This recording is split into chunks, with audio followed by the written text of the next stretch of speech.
Ghislaine Dedoldia is one of the biggest badasses of the Mushoku Tensei Jobless Reincarnation series, and while we get quite a helping of her in the anime adaptation of the series, there is still quite a bit in the Mushoku Tensei novels series that unfortunately was skipped.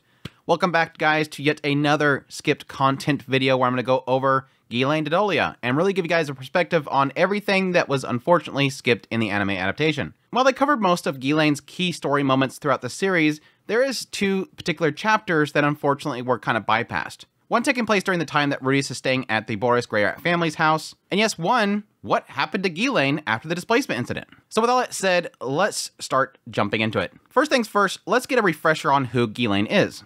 Ghislaine Dedoldia was a beast folk of the Dedoldia tribe. As the series opens up, she was a king-tier swordsman of the sword god style. According to Roxy, in a letter that she sent to Rudeus, Ghislaine was ranked the 4th strongest person in that style. She was also in possession of a demon eye, one that granted her the ability to see the flow of mana. She wielded one of the most famous blades of the 7 original sword gods, Hiramune Flat Core, and her master was none other than sword god Galfalion. According to the sword god Galfalion, Ghislaine understood that strength was the most important thing in swordplay, not fame that many sought. However, he felt Ghislaine had grown soft. That was why she was stuck at the level of Sword King. Those with a powerful lust for life were innately strong, no matter how physically weak or incapable of wielding a sword they might be. But those who had become strong could lose that driving force. That was why he believed that Ghislaine lost her way. She wasn't selfish enough. After partying with the sword god, Ghislaine would eventually join an adventuring party, Fang of the Black Wolf, a party led by Rudeus' father, Paul. After their party fell apart, Ghislaine seen much misfortune and swindling due to her lack of education. Thankfully, she'd be eventually hired by Philip, with Saros' approval, to be Eddis Greyrat's sword trainer. Eddis, who would eventually look up to Ghislaine as not just a master, but like an older sister. During her time training Eddis, eventually Rudeus would come to the estate to tutor Eddis. It was also at this time that Rudeus would start tutoring Ghislaine in reading, writing, and arithmetic, as well as magic. While Ghislaine never got the hang of all the elements, or silent casting, she would end up picking up on the basics of water magic and fire magic. In exchange, she would tutor Rudeus in swordsmanship, as well as teach him Beast God Tongue. During this time, we get a brief chapter from Ghislaine's perspective, one that gives her perspective on her life, how it's changed, and her feelings of those around her. Ghislaine never thought that she'd be able to learn reading, writing, and arithmetic, or receive a wand. She, the village nuisance, who had been entrusted with some wandering swordsmen before she even turned 10. She, who was once turned away by adventuring parties despite the fact that she was a saint-tier swordsman. When she finally managed to join one, she was continuously told by some not-so-bright, frivolous man that she had muscles for brains. So there was no point in wasting time thinking. What would those people say if she went home now? Just thinking about it brought her to the brink of a smile. Ghislaine never thought the day would come when thinking about her people of her village would make her feel triumphant. And all this unprecedented from a boy of the same exact age of a son if she had one. After her party disbanded, Ghislaine was swindled almost every day. The defrauding left her penniless. But the strict discipline her master instilled in her against touching the belongings of others meant she couldn't turn to thievery. She was on the brink of starvation. That's when Saros and Eddis took her in. Ghislaine paid Rudeus the same respect as she paid the two of them. If she went so far as calling him master, her swordmaster would probably fume at her. Don't you dare put me and that brat on the same level. It was probably best to call him her teacher instead. And Rudeus deserved respect for his skills as a teacher. He was truly patient when he taught her arithmetic and magic. Ghislaine tried her best, but she wasn't good at picking up on new things. She made the same mistakes over and over. Despite that, Rudeus never showed the least bit of annoyance as he carefully explained things to her. He would change his phrasing each time to help her understand it better. Thanks to his efforts, in 2 short years, Ghislaine had mastered the basics of fire and water magic. And now, according to Rudeus' curriculum, she was not moving on to intermediate, but instead learning how to cast spells without chanting. This was sound logic. If she could master that, she could use magic even when both hands were occupied. She understood that logic and was working hard to accomplish it. Granted, working hard at something didn't necessarily mean that she would accomplish it. Ghislaine's swordmaster was always preaching about logic to her. He'd say things like, in other words, logic is the foundation. That his style of swordplay, cultivated over many years, was founded on rationality. Ghislaine's younger self detested the simplicity of the foundations, so her master went to great length to drill it into her. She was forced to practice them repeatedly. Reese's teaching style was very similar. When he wasn't around, Eddis would be often complaining, I want to use fancier magic, but Ghislaine was fine with how things were. In real battle, the most reliable fighter wasn't the advanced magician who took forever to cast a powerful spell. It was the magician who could adapt to the situation and had full mastery of basic and intermediate magic spells. In the past, she thought mages were completely useless in battle, but after seeing Rudeus fight, Ghislaine had a change of mind. An opponent who moved swiftly, while using offensive magic to restrict his opponent's movements, would be a formidable enemy for any sword fighter. She heard that his only real match back at his village was Paul. Paul, who was immature, and surely came at Rudius without holding back. If the result of that was Rudius gaining the ability to move strategically in a sword fight, then that was a happy coincidence. So, Paul was good for something after all. Had he made one misstep, Rudius might have quit fighting altogether and wasted his potential. Rudius must have inherited that refusal to quit from his father. Ghislaine eventually wanted to teach him a technique for defeating Paul. Unfortunately, Rudius had no talent in the sword god style. He overthought everything. He took the logical foundations of the style, tried performing them even more logically, only for the results to be completely illogical. It wasn't a bad thing, given his personality. He was most likely using his magic as a basis for his swordplay. That was not, however, appropriate for the sword god style, where a single step decided everything, and a battle ended within a split second of swords crossing. He was more suited for the North god style, or the Water god style, but it seemed Paul hadn't taught him either. Unfortunately, Ghislaine only knew the sword god style. She couldn't teach him herself, but she knew someone who could. If he still wanted to learn swordplay in 3 years, she would introduce him to someone who knew the North god style. Right now, she could only continue teaching him the foundations of the sword god style. If he mastered them, he would see rapid improvement when he began learning the North god style. If he still wanted to learn swordplay by then, of course. He currently seemed to be in an impasse with magic, since he had no master to teach him. But he would surely become an accomplished magician someday. Reese might not reach Divine Tier, which seemed like an almost inhuman feat, but he might reach Imperial Tier. Ghislaine wondered how to guide him. Surely Roxy, his magic instructor, had struggled with the same question. She thought it a bit pathetic that the girl ran from the problem, but Ghislaine couldn't blame Roxy for doing that. In fact, she should probably thank Roxy. After all, it was through Roxy's instruction, by proxy, that Ghislaine learned to use magic herself. Learning from a stupid teacher only held back a pupil. She might get a taste of that bitterness while teaching someone else the sword someday. When it came to Edis, Ghislaine noticed a drastic change in her personality. She had really devoted herself to the sword lately. If Edis continued training in earnest, she might one day surpass Ghislaine. Ghislaine didn't know how much Edis would grow, but if she managed to attain Saint Tier skill while Ghislaine was still teaching her, then Ghislaine would let her meet her master. If possible, Ghislaine would like to take Rudius as well. Ghislaine wondered how her master would react to that. She was looking forward to it. However, things would one day shift when the displacement incident happened, wiping the Fatoa region off the map. But as that happened, we shifted to another region, and we open up extra chapter, the Forest Goddess. Directly east of Asura Kingdom, and just over the mountains, right in the middle of the central continent, was a sphere of many tiny nations fighting each other over dominance of the region. This place, where countries were built only to meet their demise shortly thereafter and be rebuilt once more, was called the Conflict Zone by many locals. One of the smallest countries in the Conflict Zone was the Markian Mercenary Country, established by the great mercenaries whose name it bore. It became a warlike nation that based its economy on dispatching mercenaries to neighboring countries. Sadly, not 2 years passed since the mercenary king Markian had established the country. It was already on the verge of collapsing and facing crisis. This wasn't a rare occurrence. In the conflict zone, smaller countries were established and destroyed all the time. People would wait for the opportunity to build their own country, with the ambitions of taking over the whole region and creating an even greater country, only to have that dream shattered and fragmented. Markian Mercenary Country was just another casualty of that cycle, a disorganized nation about to meet the same fate. Nothing more, nothing less. Still, nothing happened without a cause. Their first step down that path of destruction was diplomacy. The country, whose economy was based around deploying mercenaries, possessing a national and military power beyond what was expected of a developing country. Yet that was the very cause of their problem. The two countries in closest contact with Markian, Digito Kingdom and the Braz Empire, were deeply wary of the mercenary country. They schemed against it, and when diplomatic relations broke down, both countries declared war on it simultaneously. Although it was a mercenary country, it was powerless against the combined might of two other nations. Markian made a show of fierce resistance, but it lost half of its territory after the sudden surrender of an important fortress and the loss of numerous large battles. There was no future for the country. Those mercenaries who thought as much fled to other countries or turned traitor. Markian gathered its military strength and took positions against two allied countries. Up till that point, the two countries had launched their attacks separately, but the basin was an important landmark with a forest infested with monsters on each side. This restricted their ability to maneuver through it. They had to band together. That was also why the basin was such a key point. Once Markian fell, the two other countries would need to control this point to seize power over the area around the capital. Additionally, once it was over,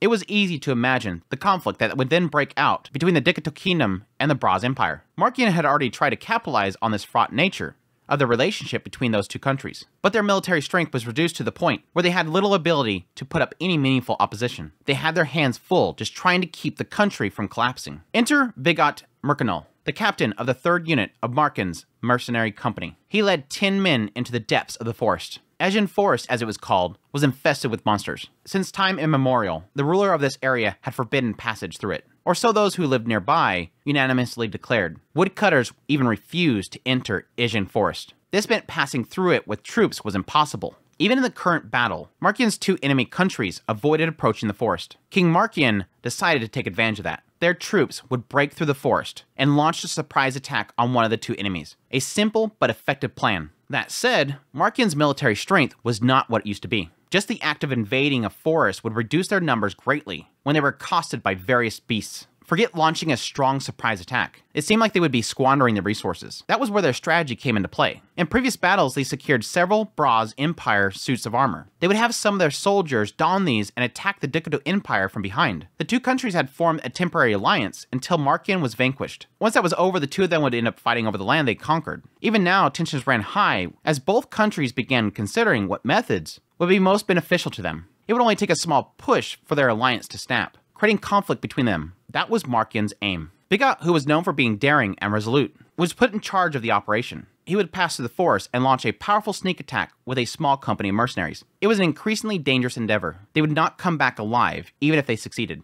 In fact, they might have to take their own lives to avoid being captured. They could not bring anything that would give away their identity. No one could know where they came from. There was no honor to be had from this mission. Instead, they would die as traitors. Despite that, Bigot said to Markian, "Do not worry, for tales of us shall be passed on. We will live on as heroes that led this country to victory during one of its greatest battles. Just like the legendary twin gods, Migas and Gumus. Is that not an honor by itself?" Bigot took on this duty, seeing the similarity between himself and the legendary heroes of 400 years ago who died in a battle against Laplace. He had 10 men under his command. 3 were intermediate North God-style sword fighters, while the other 7 mercenaries were unassociated with the 3 sword styles. Bigot himself was advanced tier in sword god style, but their group had no healer, and none among them were particularly skilled. In these parts, magicians were a valuable asset to parties. But since they were preparing for a final battle, Markian couldn't assign any to a team of throwaway pawns. True victory meant the country had to both trigger warfare between its enemies,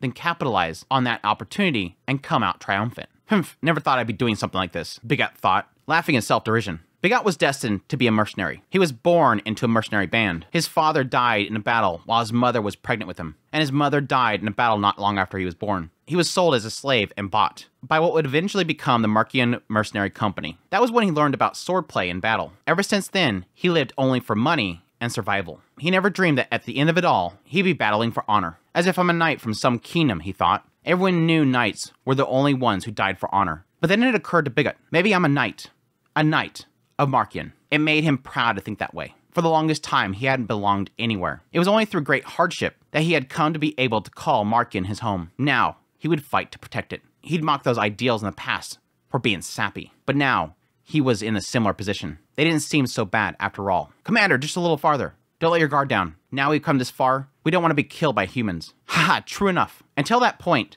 they had encountered a few monsters. They had been walking an entire day and only had 2 run-ins. It was like a miracle. Despite that, he had lost one of his men. They had been moving along carefully as possible, but hidden in the overgrowth was a red-leaf tiger. It attacked, unseen, and 1 soldier died. But the beast was already heavily injured, and it seemed to be running from someone. The red-leaf tiger was the most fearsome of the beasts in the forest. Just who in the world could have done that? Could it be the person who rules over this forest? Bigot wondered. He had heard rumors of the forest ruler before. Cadentosaurus, an A-class beast with a giant lizard-like body over 5 meters in length. He didn't know if it really existed or not, but if it did, it would surely be able to leave a B-class red-leaf tiger in critical condition. That also meant that if they were attacked by such a creature, neither he nor his 9 men remaining would go unscathed. So he pressed on, more cautiously than before. Fortunately, he had experience in maneuvering through the forest, enough to avoid encountering any monsters. If he happened to encounter any, he would at least have the strength to kill it before it called for help. So long as they managed that, they would be fine. Sadly, Bigot and his men weren't the only ones who thought so. What? Huh? Before Bigot realized what happened, he and his men ran into another group. This party numbered 10 as well. Together, they made up a group of 20 men. All of them clad in armor, Braz Empire. The only difference was that Bigot and his men were fakes. You there, give your name and your unit. A man clad in lustrous, striking armor stood before Bigot, demanding him to identify himself. "Draw your swords. Let none return alive." He ignored the question and instead shouted to his men, who drew their swords and leaped at the enemy. "Deserters, huh? Die!" The Bronze Empire commander labeled them thus after they launched their attack. He was mistaken, but that didn't change what had to be done. Kill them. Braz doesn't need cowards who run from battle. The Braz soldiers were swift. In a blink of an eye, 2 of Bigot's men had been cut down. In the mere moments they were on defense. The Braz Empire's soldiers were incredibly skilled. We didn't know at the time, but they were actually fighting against the Emperor's personal bodyguards. What were the bodyguards doing in the forest away from the Emperor? It was because something happened an hour ago. The Braz Emperor was personally walking through the military camp to inspire his soldiers, when a beast suddenly sprang out of the forest and attacked. The creature was quickly dispatched, but the Emperor sustained a small scratch from the struggle and was given medical treatment afterwards. Still, the fact remained that he was attacked right before his soldiers' eyes. Sensing a drop in morale, the Emperor ordered the bodyguards to march.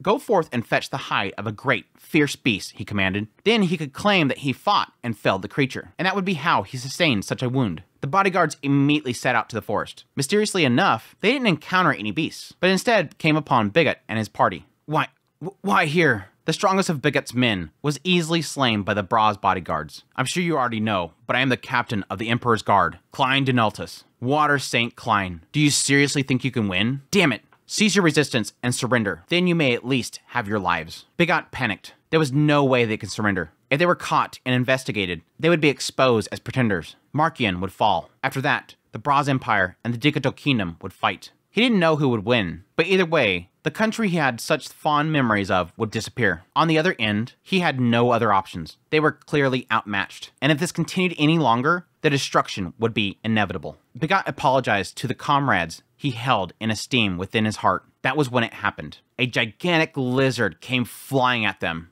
Its body, all 5 meters of it, was vivid green, and its majestic form was riddled with open wounds, blood pouring out of them. Red bubbles came foaming out of its mouth as it moved between 2 opposing groups and collapsed. Then, just a moment after that, a wild beast came leaping out after it. The beast let out a fierce cry as it landed upon the lizard's head and drove its sword through it. The lizard let out a final, anguishing cry before it died. There was no time for them to process what just happened. Even after slaying the lizard, the wild beast didn't stop moving. It sprang to the ground and, in a blink of an eye, cut down 2 of the Emperor's bodyguards. For a moment, Bigot thought that it had to be the ruler of the forest. However, this wild beast had the form of a human. Warm brown skin, fiery red hair, and 2 fully erect beastfolk ears. The sword that had a thin, one-sided blade, which gleamed an eerie red color, and had an inscription on it. "Who are you?" yelled Klein, the captain of the bodyguards, as he stepped forward. The beast didn't answer. It merely responded to the presence of an enemy wielding a sword in front of it. With a battle cry, the beast slashed at Klein. Klein was a water saint. The water god style was a school of swordplay that allowed them to fend off an attack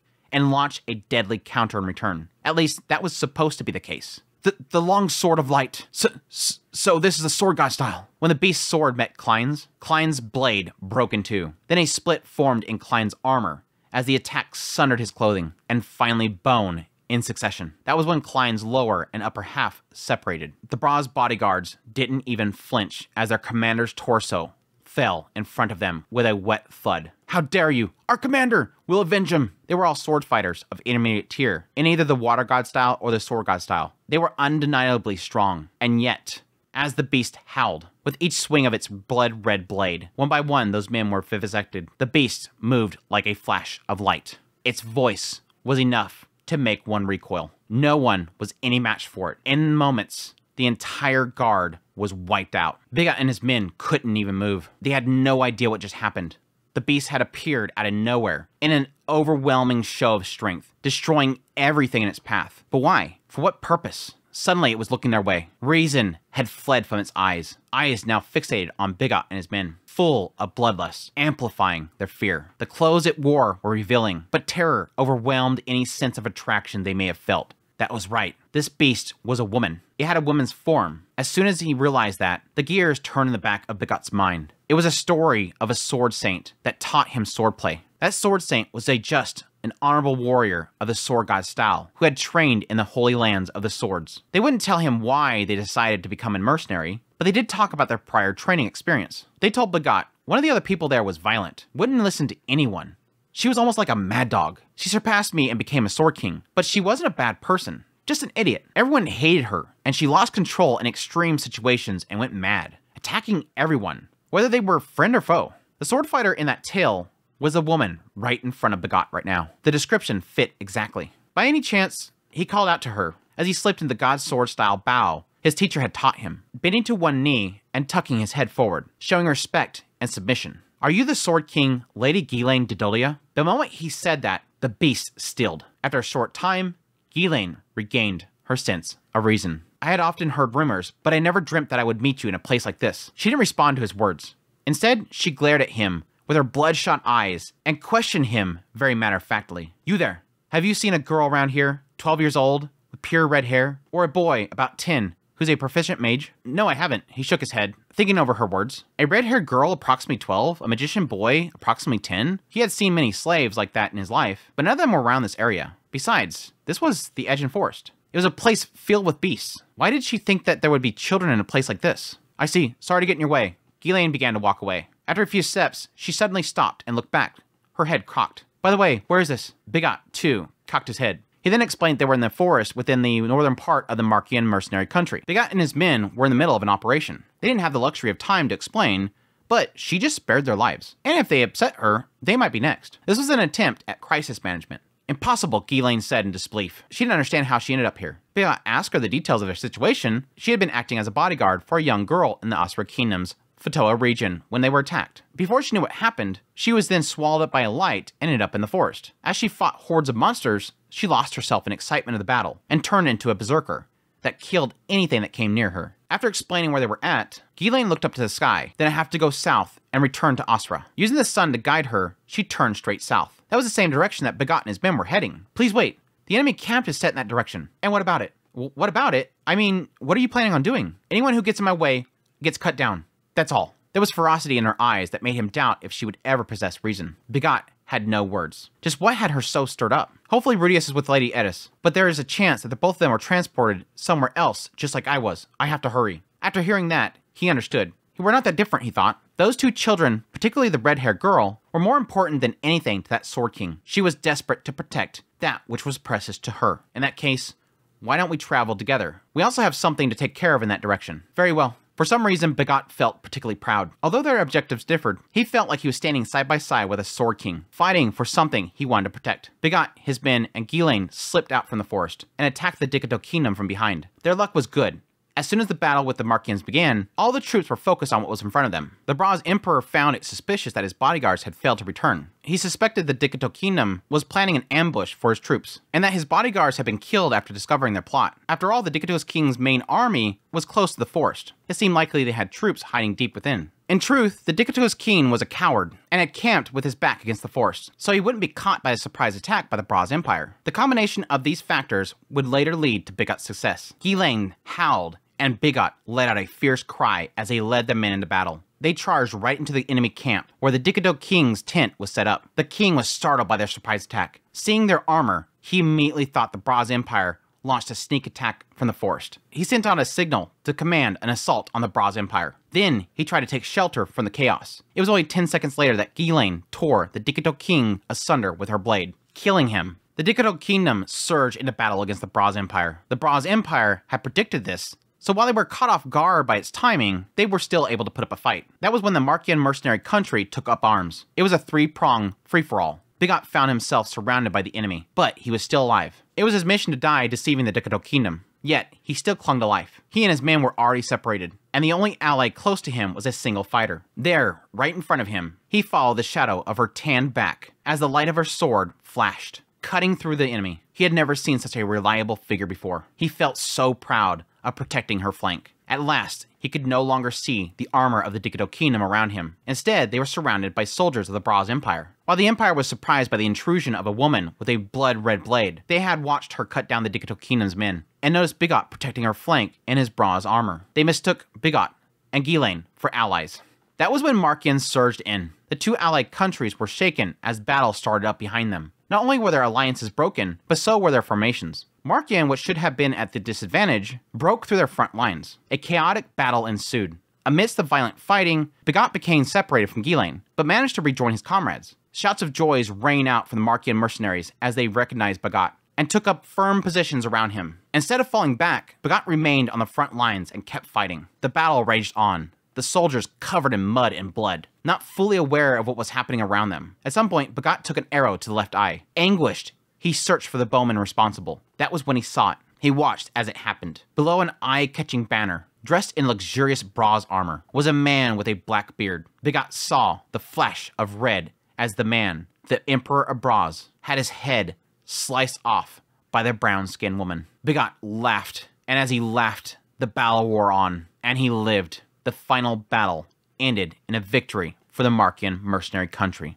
Thanks to this achievement, Begat earned the position of general. He was celebrated as a legendary hero for having succeeded in a suicide mission and for executing the Dikatos king. After that, he continued to do spectacular work that resulted in him being known as one of the most outstanding great generals of the Markian mercenary country. That, however, is a story for another time. Once the decisive battle was over, the great General Begat started doing something strange. He started wearing a necklace that had the profile of a female beastfolk chiseled into it, and began painting the blade of his sword red. He said it was a good luck charm. His men began to imitate him, and those who heard of their tales followed suit. These customs began to spread until they took their modern-day shape. When asked what kind of good luck charm it was, Begat responded thus: "I was helped by the goddess during the battle. I'm following her example." It was from his words that the forest goddess Laine was created. The name Ghislaine was difficult for those in the southern part of the central continent to pronounce, and so her name, altered by their accents, became Laine. She appeared from the forest, rescuing the life of a great general, becoming the goddess of salvation, forest goddess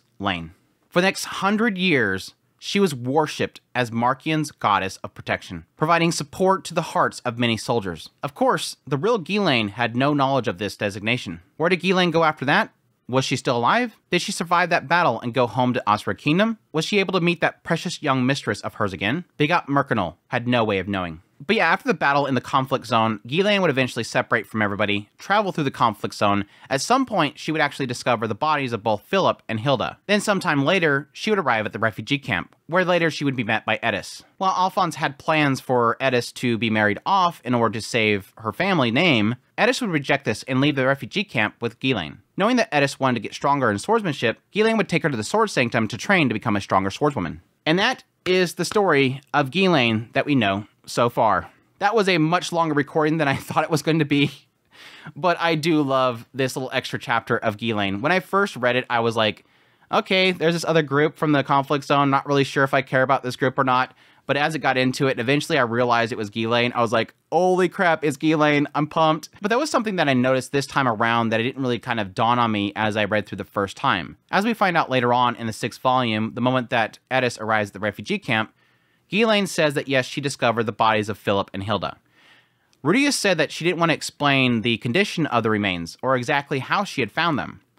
But I always kind of wondered why was Ghislaine going berserk and just killing everybody? Like she was like almost purposely going through every one of these camps and taking out the kings. Yes, you can argue it's because there's the forest here and she had to go south, and thus both of these camps are in the way.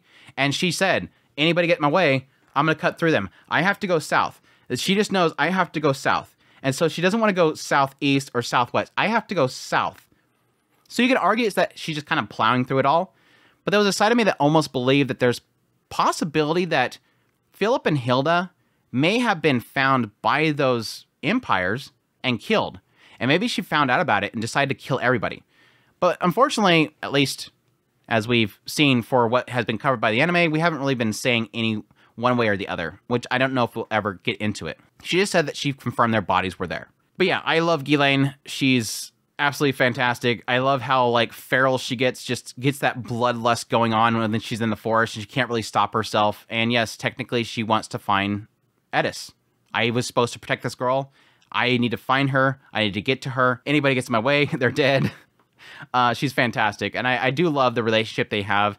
It is an unfortunate thing that was, as we even see with the 6th volume, the moment in which Eddis returns to the refugee camp, there does seem to be a sense from Eddis' perspective in her chapter that something has changed in Ghislaine.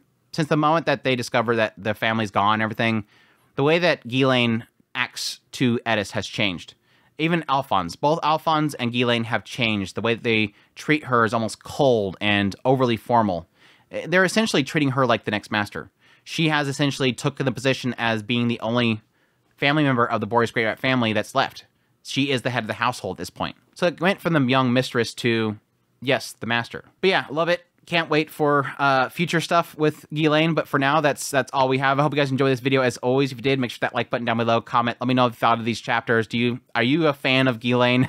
Are you wanting more of her? Let me know. Additionally, if you're new to the channel, make sure that subscribe button to get my content. I do news, reviews, first impressions, top list. If it's anime, it's pretty much here. Additionally, every Sunday, I'm doing skipped content for the anime adaptation. And yes, if you're a fan of the novel series, every Monday I do Mushoku Monday, where I go through the novel series itself, which I am beyond the anime, way beyond the anime at this point. Additionally, if you like this content and you want to support the channel more, I have a Patreon link, tips link, super thanks, membership button down below. Greatly appreciate everybody does, and y'all take care.